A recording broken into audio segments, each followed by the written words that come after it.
September had just begun. The evenings were cool but still warm enough for open windows and late-night balcony moments. Emma sat outside her new apartment at Lakeview Apartments, holding her guitar loosely across her lap. She strummed softly, her fingers moving gently over the strings, the notes floating into the evening air. "I like it here," she thought, taking in the soft glow of streetlights and the faint hum of the city. It was peaceful, and for a girl who had always craved inspiration, this new place already felt like home. Her phone buzzed on the chair beside her. It was Daniel, her longtime friend. "I'm coming now," his voice came through the line. "Lakeview Apartments in Charlton, right?" "Yes, that's right," Emma replied. "See you soon." She placed her guitar carefully inside, grabbed her bag, and headed down to wait outside. The elevator hummed as it carried her to the ground floor, and when the doors opened, she stepped out into the crisp evening air. As she stood by the entrance, she noticed a young man walking down the street. He held a bouquet of white roses, fresh, their petals glowing softly under the street lamps. "Those roses are so pretty," Emma thought, admiring them. Then, as her gaze lifted, she noticed the man himself. His hair was slightly tousled, his steps unhurried. He had an ease about him. "He looks nice too," she thought, before quickly scolding herself. Their eyes met. For just a second, Emma felt like time stalled. He smiled, simple, genuine, and Emma instantly felt her cheeks warm.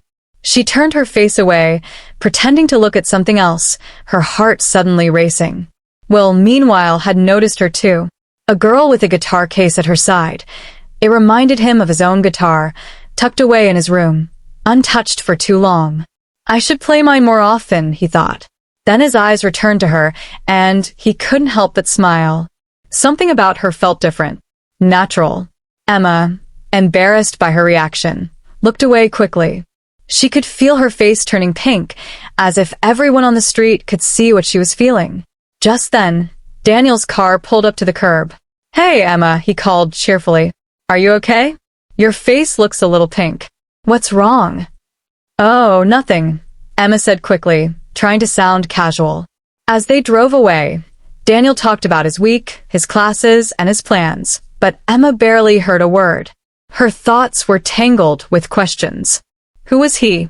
Does he live here? And those roses, who are they for? A wife? A girlfriend? His mother? "Emma, are you even listening?" Daniel laughed. She startled. "Oh, sorry," she said, her cheeks growing warmer. "What are you thinking about?" Daniel teased, glancing at her with a knowing smile. Emma hesitated, then finally admitted softly, "Well, about a bunch of roses. And demand." Daniel grinned, delighted. "Uh-huh. Who is he?" "I don't know," she sighed, "but I want to know." That same evening, Will arrived at his grandmother's apartment in the building. She greeted him warmly at the door. "Hello, dear. You're always such a sweet boy, bringing me flowers," she said, beaming as she saw the roses. "Of course, Gran," Will replied with a smile, handing her the bouquet. As she brewed coffee in the kitchen, she chatted about her week, but Will's mind wandered. His grandmother's voice faded in and out. He was replaying the moment outside, the girl with the guitar, her flushed cheeks, the way she quickly turned away. "Will, are you listening?" Gran asked, arching an eyebrow.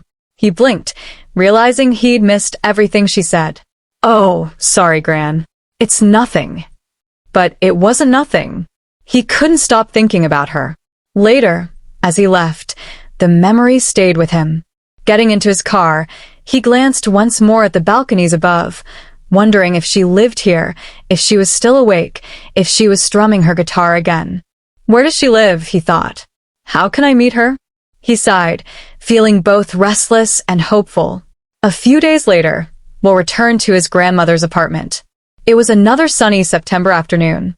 "It's such a nice day," his grandmother said. "Let's have our coffee on the balcony." As they sat in the golden light, Will suddenly froze. "Listen," he whispered. "That's the guitar." He stood, his heart racing. The sound floated faintly across the courtyard, soft and melodic. Where was it coming from? He hurried down the hallway, following the sound like a compass. He stopped outside one apartment, pressing his ear against the door. Silence. Maybe it's outside, he thought, rushing downstairs. But by then, Emma had just finished her song. She placed her guitar inside and closed the balcony door, stretching with a satisfied sigh. That's enough for today, she murmured. When we stepped outside, the music was gone. He scanned the balconies above, searching, but no sign of the guitar remained. Back at his grandmother's, she watched him carefully. Are you okay, dear? Yes, I'm fine, he said quickly, though his eyes betrayed him. He hesitated, then sighed. It's just, oh, never mind. If you keep thinking about it, it must be important, Gran said gently. Will leaned against the balcony rail. Finally, he confessed. There's this girl. She plays guitar. I don't even know who she is. But I can't stop thinking about her. Gran smiled knowingly. Meanwhile, Emma was having her own restless thoughts.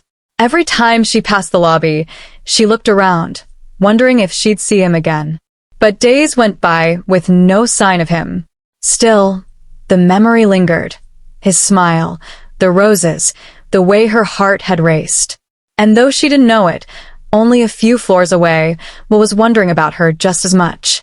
Two people, in the same building, both waiting for fate to cross their paths again.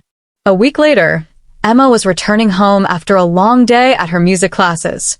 The autumn air was cooler now, and golden leaves scattered across the pavement as the wind brushed past. She carried her guitar case in one hand, tired but content. Just as she approached Lakeview Apartments, she stopped. There he was, the same young man, walking toward the building. But this time, he wasn't carrying white roses. He held a bouquet of pink roses, delicate and bright, standing out against his dark jacket. Emma froze for a moment, watching him. Her heart beat faster. But before she could catch his attention, he disappeared into the building. She hurried forward, hoping to see him again, but when she stepped into the elevator, he was gone. She inhaled deeply, and then she noticed it, a faint, familiar scent of roses. Soft, sweet, and fresh. She closed her eyes for a second, smiling to herself. It has to be him, she whispered. One afternoon, Emma saw an elderly woman outside the building, struggling with several shopping bags. Can I help you? Emma asked kindly. Let me carry something for you. Oh, thank you, dear. The woman replied warmly. That's very kind of you. They walked inside together, Emma balancing the heavy bags with ease. Would you like some coffee? The woman asked when they reached her apartment. That's very nice of you, Emma said, smiling. I'm new here, and I don't really know anyone yet. The woman's eyes softened. What do you do, dear? I study music, Emma replied proudly. The woman nodded as she poured coffee into cups. These apartments are lovely, aren't they? Oh yes, Emma agreed. I really like it here. They chatted about the neighborhood, the building, and life in Charlton. When Emma stood to leave, she smiled. Thank you for the coffee. It was lovely meeting you. Goodbye, dear, the woman said warmly. As Emma walked out, she felt lighter, like she had found not just a neighbor, but perhaps a friend. The woman, Will's grandmother, watched her leave thoughtfully. A music student, she thought. Maybe she's the girl with the guitar Will keeps talking about. She smiled to herself. Maybe I can invite her over when Will comes. Then she shook her head gently. No, not yet. I don't even know where exactly she lives. Later that week, Daniel invited Emma to a party. I'm having a party on Saturday, he said excitedly. Can you come? Of course, Emma said. Your parties are always fun.